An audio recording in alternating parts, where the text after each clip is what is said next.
Welcome to the Kansas Junior Livestock Show Lead Challenge. My name is Trace Mulligan, and I serve on the Lead Challenge competition planning team. Thank you for joining us tonight. We're excited to have all of you guys here, and this is our first Listen and Learn session. Before we get started and kick things off, I have a couple housekeeping items that I would like to go over at this time. First, I'm sure all of you are pretty familiar with Zoom at this time, but I'd like to remind everyone to please remain muted during our presentation. If you would like to ask a question during the presentation, please use the chat feature located at the bottom of your screen. There will also be time at the end of our presentation to unmute yourself and ask questions, or again, you can just use the chat feature. Secondly, please make sure you fill out the participation survey after each session to receive your participation points. The participation survey will ask your name, age division, and one question about what you learned during the session. The survey links are located on the KJLS website. Today's session is titled The Importance of Water Conservation to the Livestock Industry. Our presenter is Susan Metzger, Associate Director for K-State's College of Agriculture and K-State Research and Extension. In this role, she also serves as the Director of the Kansas Center of Agricultural Resources and Environment and the Kansas Water Resources Institute, where she secures and administers funding for KWRI, the Fertilizer Research Fund, and the Ogallagua Aquifer program. And she works closely with a team of watershed specialists to improve water quality throughout the state.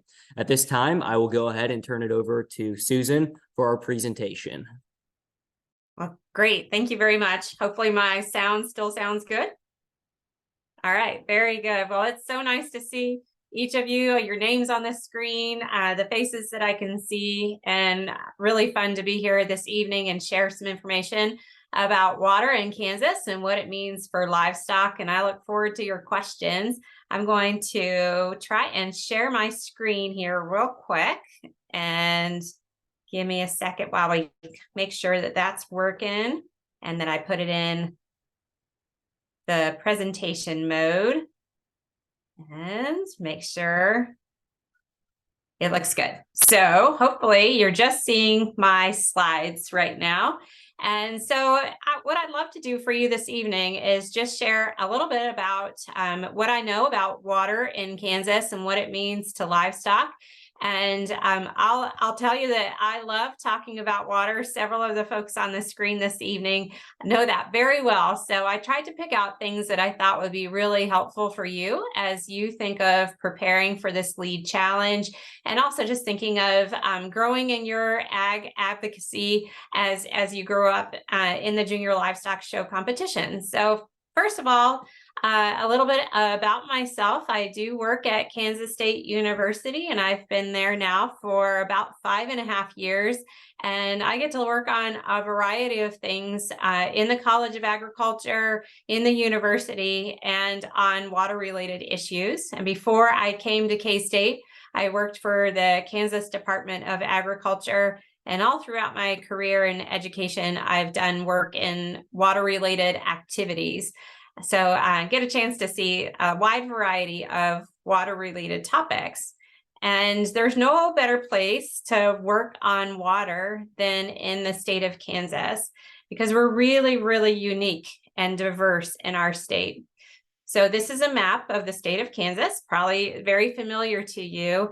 And in western Kansas, on the Colorado border, it's very dry. It's what we call a semi-arid conditions, which is really different than if you live on the eastern edge of Kansas, where we consider that to be humid conditions. And I'll kind of draw a little line down the state here where we really consider that like the dividing line of what's kind of the dry part of Kansas and the wet part of Kansas. So if you live closer to the Colorado border, you get fewer than 15 inches of rain and snow every year. And if you live on the Missouri border, you get more than 45 inches of rain and snow per year. So take a look at that map and try and find where your home is in Kansas. And then you'll see each of those lines show then a number and the rainfall or snowfall that occurs every year. So find your home And we're going to see if the polls work. And if the polls don't work, we're just going to use the chat box. And let me know how much rain or snow you get in your home every year. There it is. So go ahead and tell me where you live and how much rain or snow you get every year.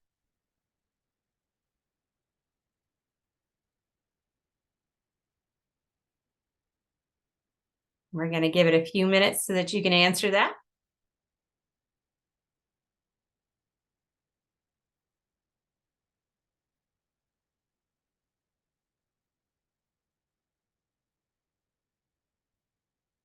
Okay, so let's see if you've had a chance to respond to the poll, if we want to go ahead and share the results.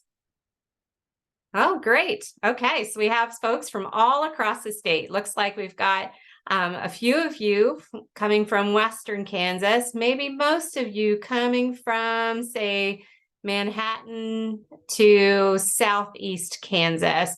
And I'm guessing somebody in that 40 plus, maybe you live down by Girard or Chanute. So that's great. Thank you for sharing that. I think we'll be able to share with you this evening a little bit about the water-related conditions in your home. So thank you for doing that. So I'm going to tell you a little bit about some things about water and how we measure water in Kansas. And so a couple times tonight, you'll hear me use the words acre foot when I'm describing how much water we have. So I thought this would help you, especially it's football season, to imagine what an acre foot of water looks like. So imagine a football field, and if we flooded a football field about a foot deep of water, not quite end zone to end zone, let's say from the 10-yard line to the 10-yard line, and we flooded that football field with a foot of water, that's how much water is called an acre foot of water. And it's more than 325,000 gallons of water. So you can imagine just lining up 325,000 milk jugs, gallons of water on that football field. That's what I'm talking about when I'm talking about an acre foot of water. So another map I want to show you is also from the state of Kansas and shows you not only are we really different in how much rainfall we get every year, but we're really different about where we get our water. So if you live in Western Kansas and you see that gray outline, most everyone in Western Kansas gets their water from groundwater sources. They have wells that penetrate the ground and they pool up water from the geology below the surface of the earth, and that's called groundwater. But if you live in Eastern Kansas, most of our water occurs above ground. It's called surface water, and it comes in streams and rivers and creeks and reservoirs and lakes. So you can see all those blue lines. That's the surface water that we have in Eastern Kansas, and in Western Kansas, that gray is what we call the High Plains or Ogallala Aquifer. And I'll talk more about that here as we go along.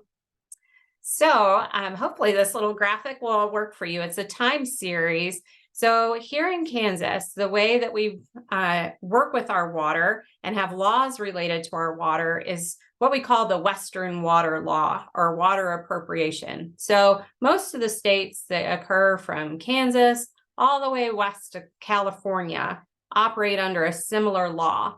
And this law, sometimes you may have heard it referred to as first in time, first in right. So every one of those green dots that you see showed up on your screen is what we call a water right and a point of diversion. So you can imagine a well at every one of those dots. And by a first in time, first in right, what it means is if you showed up in a place and you got one of those green dots, say in 1975, but your neighbor came and got a green dot next to you in 1980, your right's older, so you have the first opportunity to make use of that water. And that's especially important when things get really dry, like this past year when we had the drought all over the state. So this map I love showing. I call it my Pac-Man map. And what it tells us is you can see every county in Kansas. Hopefully you can find your home county and take a look at the pie chart that's in your county.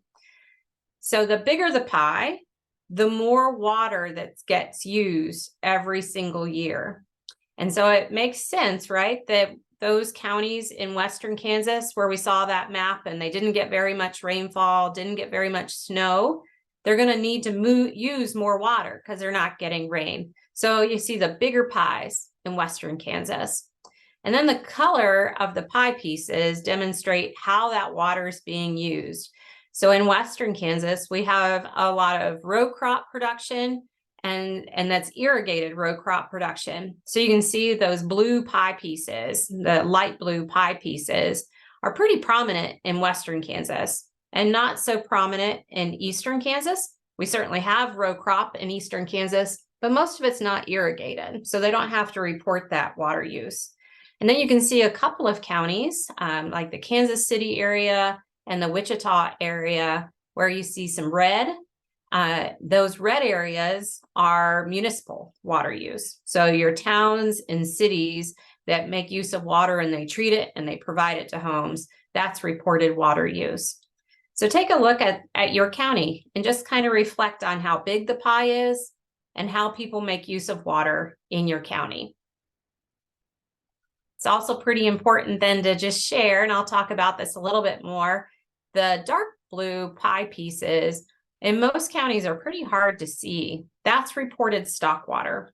And really, the places where you can see it are where we have major feedlots in western Kansas. So with all that diversity of water in the state, with groundwater in the west and surface water in eastern Kansas, we have some really different water-related challenges. So the first, let's talk about what happens in eastern Kansas. So we have 24 federal reservoirs in eastern Kansas, and maybe you've gone to some of these. You'll see their names on the bottom of the chart. Maybe you've gone to some of these to picnic or boat or water ski or fish. So maybe pick out the reservoir that might be kind of close to your home or one that you visited before. And what you can see in this pie chart is, because these impoundments are really good at capturing water, especially during flooding events, but they're also really good at capturing everything that comes with that rain and runoff, and that includes sediment. And when sediment shows up in those reservoirs, it fills them up, and it means there's less place for water. So those purple bars show what we've lost to sediment in each of those reservoirs. And so you can see all the way out by Toronto Reservoir, that's our worst case scenario. It's lost more than 40% of its capacity to sediment. So that means more than 40% of that entire lake can no longer hold water because it's holding dirt or sediment.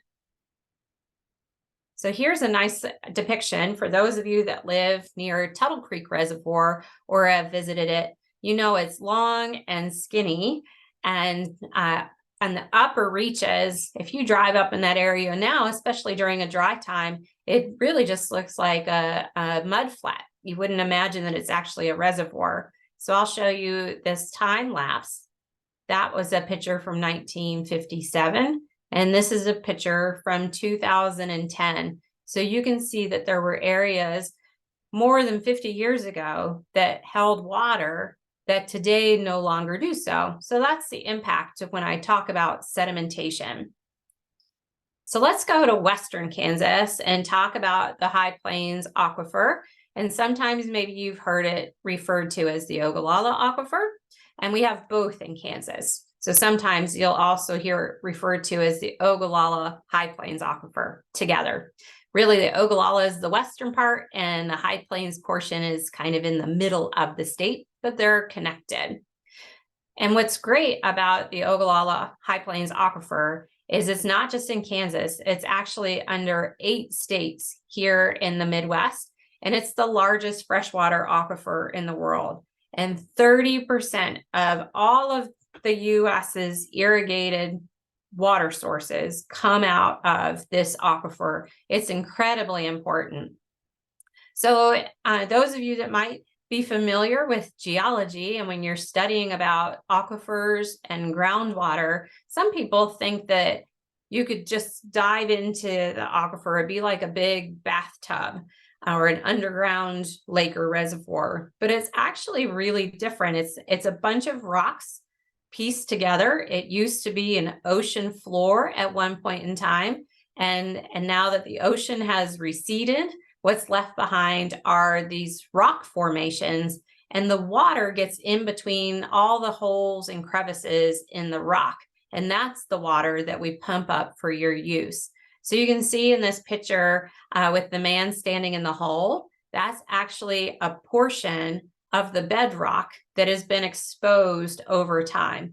So at one point in time, that rock formation was actually under the Earth's surface and held water. So if you take that picture, that's what you can kind of imagine the groundwater aquifer looks like today, but below the surface.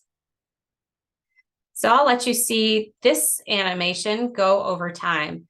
So because that was an ancient ocean, the water in the aquifer is not new water. It doesn't, it's not the rain that fell in Garden City last week that is what's pumped out of the aquifer. It's really deep and it's been there for a very long time. It also means that when we take water out of the aquifer, it doesn't replenish or renew itself very quickly. And so this map shows us how much we're losing in the aquifer over time. So I'll let that kind of play. And for those of you that answered less than 10 inches of rainfall, you could probably find your county and see what the map means to your local hometown. And for those of you in Eastern Kansas, you can kind of orient yourself. What I'm showing on the screen is really just from, say, like Great Bend further west.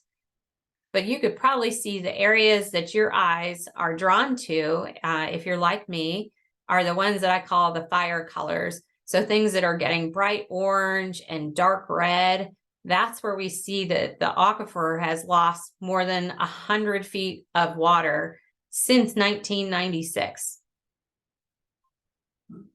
So when we think about what happens in Western Kansas in the Ogallala High Plains Aquifer, and what happens in Eastern Kansas with our surface water and our reservoirs, we know that if we didn't do anything else in the next 50 years, and I know that's a really long time frame, but sometimes it takes a long time to change these types of conditions. But if we didn't do anything else, if we used our water in the same way for the next 50 years, the Ogallala High Plains Aquifer will be 70% depleted. It means the water, 70% of that water will just be gone and we won't be able to make use of it. And then in Eastern Kansas, all of our reservoirs together will have lost 40% of that storage to sediment. So 40% of that lake will be filled with dirt and no longer can hold water. So let's talk a little bit about what that means for livestock. So when I showed that Pac-Man map, here's an example of just one Pac-Man for the entire state of Kansas in 1 year. This shows how people are making use of the water that we have. And this is all of our water, whether you're making use of water from the Ogallala High Plains Aquifer, or if you're making use of water from one of our reservoirs or streams. So most of the water that gets used in the state of Kansas is for irrigation. So you can see that's the biggest piece of the pie, 83%. And then the next biggest chunk is for municipalities. So if you live near a city or town, I live in the city of Manhattan, that would be counted in that green pie piece.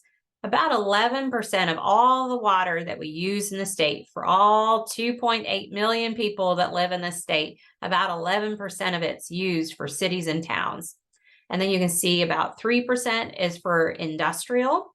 And then about 1% is for recreation. And that recreation use isn't a swimming pool. It's for things like duck hunting and marshes that we would flood for that type of recreation.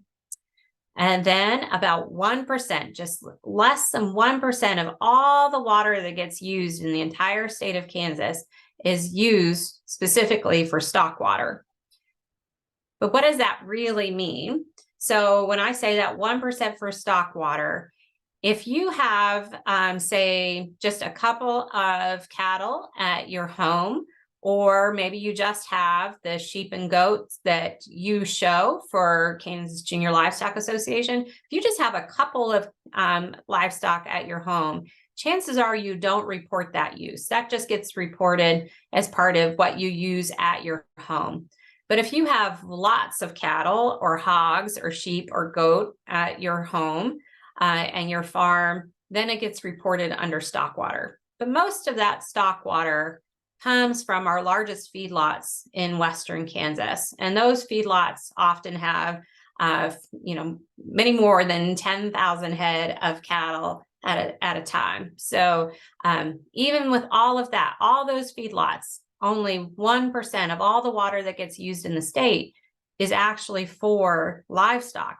So why is it important then that we talk about water conservation for livestock? Well, this is why. So that big piece of the pie is for irrigation. And we know that livestock, they need to eat stuff. They need to have feed in the form of corn and other feed varieties, and they need to have forages. So some of the forages shown there, so triticale and wheat and other forages. In most parts of the state, those often are irrigated.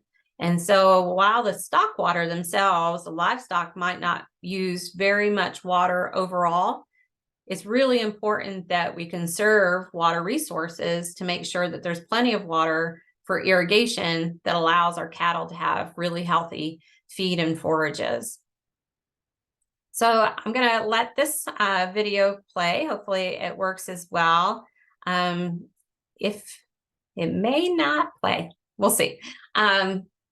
And if not, I'll make sure that you see the PowerPoint afterwards, and also just to describe this in general. So I want you to take a look at the map that's in the lower right.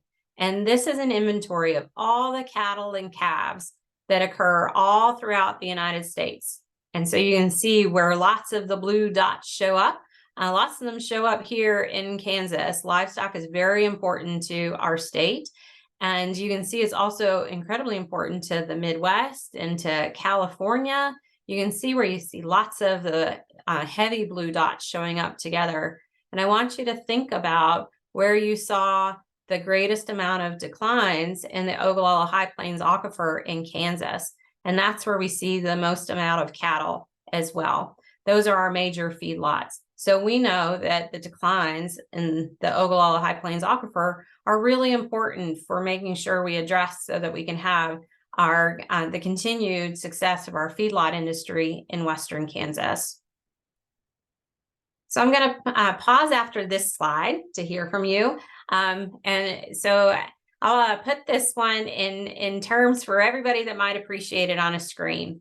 So we know in Kansas, in your home, you pay a water bill for the amount of water that you use. And maybe this summer you've been watering your lawn and your water bill is much higher than it typically is.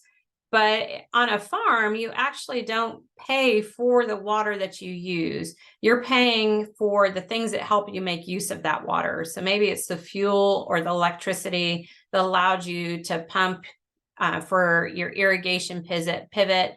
Maybe it's the water or the electricity that you had to use to make sure that you had water in your stock watering pond. But what we've done is just to assign, if we did pay for that, what would be the actual value for each of those acre feet of water, depending on how that water was used. So if you use that water to irrigate, say, an acre of corn, we know that that acre foot of water is worth about $970. But if that water ultimately ended up in a dairy cow, it's much more valuable. So we know an acre foot of water is worth about $93,000 in a dairy cow. And then take a look at that beef cattle. That's the greatest value that you can get, $165,000 per acre foot of water.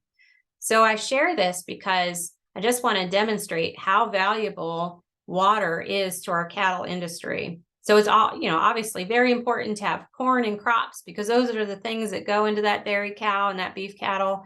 But when we think of doing the most good with the water that we have, the work that you do with livestock That's where that water is so very important. So I'm going to stop here. We have one more poll. I want you to think about what happens around your home and your county, and what's one of the biggest water challenges that you see in your area. Thank you. So go ahead and take a look at that poll and let me know what you're thinking. What's one water-related challenge you think is impacting the area where you live?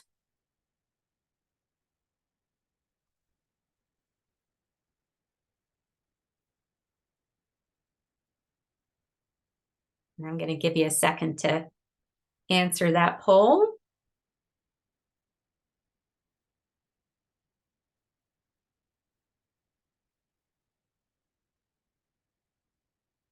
Let's go ahead and share the results. All right. Yes, not surprising after the year that we've had, that severe drought is on everybody's mind. That impacted every part of the state. And if you're down by Wichita and southeast Kansas, it is still really, really, really dry there. So a couple of you talked about unhealthy drinking water, and we didn't talk much about that this evening, but certainly we have drinking water challenges throughout the state. And I see some of you that might be thinking of reading the newspaper and about water right conflicts. So great. Thank you for sharing that.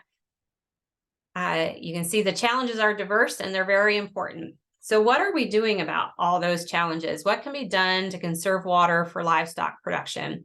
So here are a couple of things that I know in my work when I'm talking to producers, whether they're sheep and goat producers or major feedlots in Western Kansas. These are some things they're doing to make sure they have water for their livestock. So many of them are committing to using less water. Those of you that talked about water right conflicts, there are tools, legislative tools, laws in place that can allow people to actually commit to using less water, and they get certain benefits by doing that. We call those tools water conservation areas or local enhanced management areas, or LEMAs. And so we see people making use of those tools and actually using less water on their operation. We also see people using technology in a variety of ways. So if you're providing the feed and forage that ends up in livestock, the technology might be irrigation technology, like different nozzles that put fewer water droplets in the right place on a corn crop versus a larger spray. Sometimes we've seen automated pivots that you can actually operate from your cell phone. Is becoming more and more popular. And we also see technology actually at a livestock operation. So solar driven stock watering pumps, and also overflow technology that if a stock water pool becomes too full, that overflow is actually captured and reused on site. And then because irrigation is that largest piece of the pie when we talk about water use, opportunities to find less water consuming feed and forages like triticale is becoming one way that people are conserving water for livestock production. So what can you do as part of your participation in KGLS and this listen and learn session? You can learn as much as you can about Kansas water resources, and not just what's happening with water at your home. If you live in Eastern Kansas, try and learn about what happens in Western Kansas in the groundwater. And if you live in Western Kansas, try and learn what happens in the reservoirs and streams and lakes in Eastern Kansas, because we are so diverse, but we're really connected. So if you know and appreciate what happens throughout the state, then we can all work together on addressing our water challenges. And then I want you to share what you learn about water. I always am surprised because I talk about water every day. I think everybody knows all this information, and it's important that I share what I know about water with other people. And it's really important that you do as well. And then I want you to advocate for the importance of water conservation for livestock health and production. livestock is so important for the health of our Kansas economy and for feeding the people in Kansas and really the people around the world. And we can't do that without water in the future. So if you can help tell other people what we should do to help make sure that we have clean and abundant water for our livestock moving forward, that'd be great. And then you can be a good water steward at your own home. So even if you have just a couple of sheep and goats and you don't have a stock watering right, you can still be a good steward of water at your home by simple measures like turning off the tap when you're brushing your teeth and not wasting water. So lots of things that you can do no matter what age you are to make sure that we have good and healthy, abundant water supplies in Kansas going forward, and connected to that, a really healthy livestock moving forward as well. So just a couple of pictures of what you're heading into this week. I'm so excited for you all, and I'll be rooting for you from my home and looking forward to seeing how everything turns out for you. And so with that, I'm going to stop my share and just open it up for what questions do you have about water? And we can use the chat box, or you can come off of mute. Thank you, Susan. If you have questions for Susan, feel free to come off mute, or you can go ahead and type them into the chat box. I had one come in to me that was sent to me privately here. This question here is asking if you can sell your water rights that you have, if you have water rights. That's a fantastic question. So yes, you can sell your water right. So your water right is like your property right. Like if you owned your house, you can sell your house. The same way you can sell your water right. And it's kind of a funny thing. You sell the right, but not the water. So you could actually sell a water right that is all dried up. Obviously, it wouldn't have any value. But yes, and you see that quite a bit in Western Kansas, people selling their water rights. Very valuable. Where does water come from? Perfect. So let's see. So let's first talk about that map about rain and snow. That's where it starts, right? So the water starts in what comes from the sky. But then once it's on the ground, it can come from two places. Either it can come underground, and that's what we call groundwater or an aquifer, or it can come from the surface, like a lake or a stream. So what's near your house? Do you have a lake or stream near your house? No. Are you in Western Kansas? I live in Leota. Leota. So definitely you're over the Ogallala High Plains Aquifer. Your water comes from underground. Okay. Great question. If you did sell your water right, how would you base off of how much you could sell it for?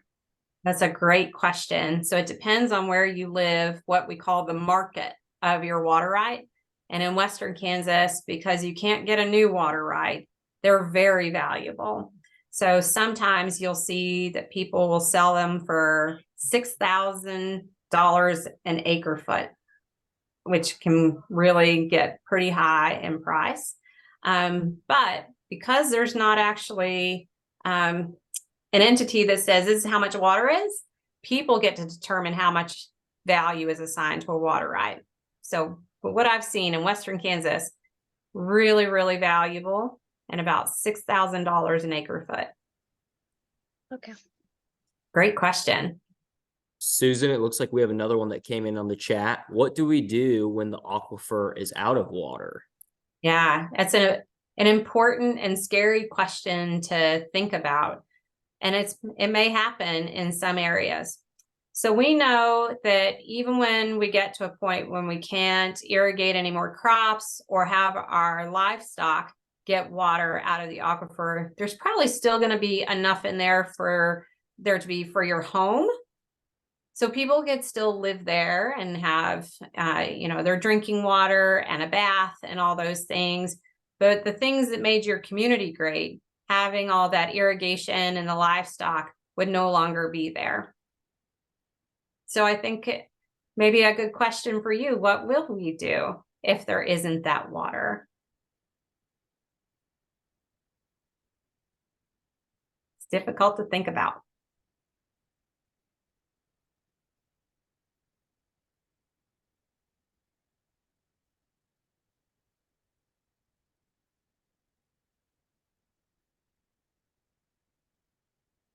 What other questions or things that were surprising to you?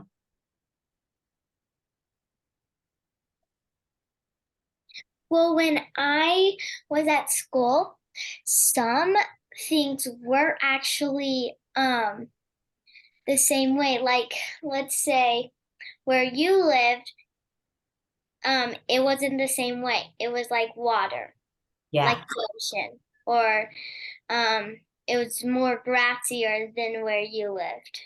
Right. And it's so important, you know, and maybe you meet friends through KGLS all throughout the state, and it's a chance to tell them how different things are in Leota than maybe they are in Chanute. And to be able to travel around the state and to really see that. And it doesn't matter where you live, it's important to the livestock that are there. So.